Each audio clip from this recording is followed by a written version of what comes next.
दोस्तों, नागपंचमी की कथा के अनुसार प्राचीन काल में किसी नगर में एक सेठ जी थे। सेठ जी के 7 पुत्र थे और उन सभी की शादी हो चुकी थी। 7 पुत्रों की बहुओं में सबसे छोटी बहू सबसे ज्यादा विदुषी, सुशील और संस्कारी थी।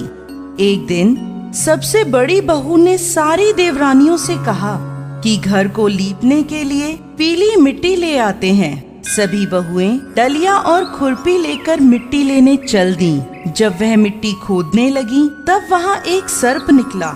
बड़ी बहू उस सर्प को खुरपी से मारने लगी तो छोटी बहू बोली, मत मारो इसे, ये बेचारा तो निरपराध है।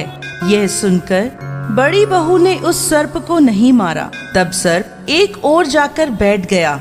छोटी बहू ने सर्प से कहा, आप यहाँ से जाना मत, मैं अभी आती हूँ। ऐसा कहकर छोटी बहू सर्प के लिए दूध लेने चली गई।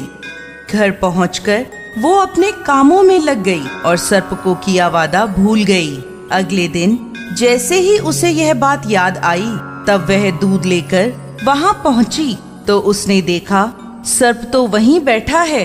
सर्प को देखकर वह बोली, भैया मुझे माफ कर दो, मैं अपने कार्य में लगकर आपसे किया वादा भूल गई।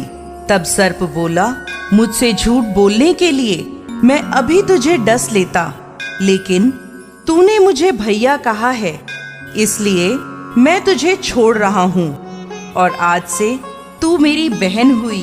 तुझे जो चाहिए मांग ले। छोटी बहू बोली, भैया मेरा कोई नहीं है, मुझे एक भाई मिल गया, मुझे और कुछ नहीं चाहिए। बस जब भी मैं अपने भाई को पुकारूं तुम चले आना। कुछ दिनों बाद सावन के महीने में सेठ जी की सभी बहुएं अपने अपने पीहर जाने लगी और छोटी बहू से बोली, तेरा तो कोई पीहर नहीं है, तू कहाँ जाएगी? यह सुनकर छोटी बहू बहुत रोई। तभी उसके घर उसके दूर के रिश्ते का एक भाई आया और बोला, मैं इसे लेने आया हूँ, मैं इसका दूर के रिश्ते का भाई हूँ। सेठ जी बोले, छोटी बहू का तो कोई भाई नहीं है। उनको विश्वास दिलाने पर सेठ जी ने छोटी बहू को सर्प के साथ भेज दिया।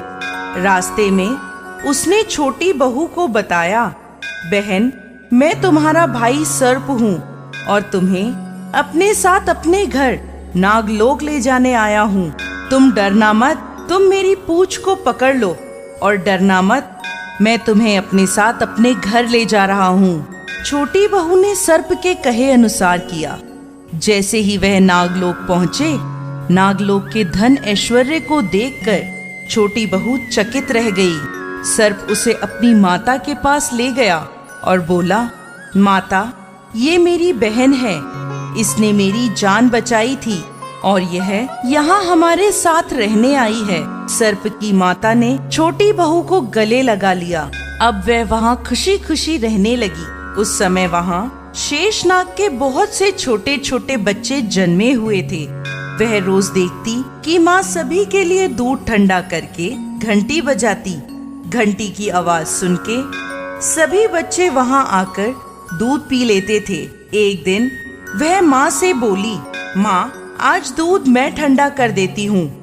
अभी दूध ठंडा भी नहीं हुआ था कि उसने जल्दबाजी में घंटी बजा दी। घंटी की आवाज सुनते ही छोटे छोटे सांप दूध पीने दौड़ पड़े। इतने में दूध में मुंह डालते ही कईयों के फन जल गए। तब सभी सर्प बोले, हम इसे डसेंगे, परंतु माँ के समझाने पर वह मान गए। तब सर्प ने और उसकी माँ ने छोटी बहू को बहुत धन दौलत, हीरे मोती और जवाहरात देकर उसके घर के लिए विदा किया। इतना सारा धन दौलत देखकर बड़ी बहू बोली, भाई ने इतनी सारी दौलत दी है तो इसे झाड़ने के लिए सोने की झाड़ू भी दे देता। यह सुनकर सर्प ने सोने की झाड़ू भी लाकर दे दी और उसके साथ उसे उसकी माँ की तरफ से हीरे मोती और मणियों का एक अद्भुत हार दिया। उस हार की प्रशंसा सारे नगर में होने लगी। जब यह प्रशंसा नगर की रानी ने सुनी तो उस हार को पहनने की अपनी इच्छा राजा को कही। राजा ने तुरंत अपने सैनिकों को वह हार लेने भेज दिया। राजा के डर से सेठ जी ने छोटी बहू का हार लेकर सैनिकों को दे दिया। इस बात से छोटी बहू बहुत दुखी हुई और अपने भाई सर्प को याद कर उसे सारी बात बताई। सर्प बोला, बहन तुम दुखी मत हो, राजा खुद तुम्हें वह हार लौटाने आएंगे। रानी ने जैसे ही वह हार पहना, वह हार सर्प बन गया और रानी ने डरकर वह हार फेंक दिया। यह देखकर राजा ने छोटी बहू को उपस्थित होने का आदेश दिया। सेठ जी स्वयं छोटी बहू को लेकर उपस्थित हुए। राजा ने छोटी बहू से पूछा, तूने क्या काला जादू किया है?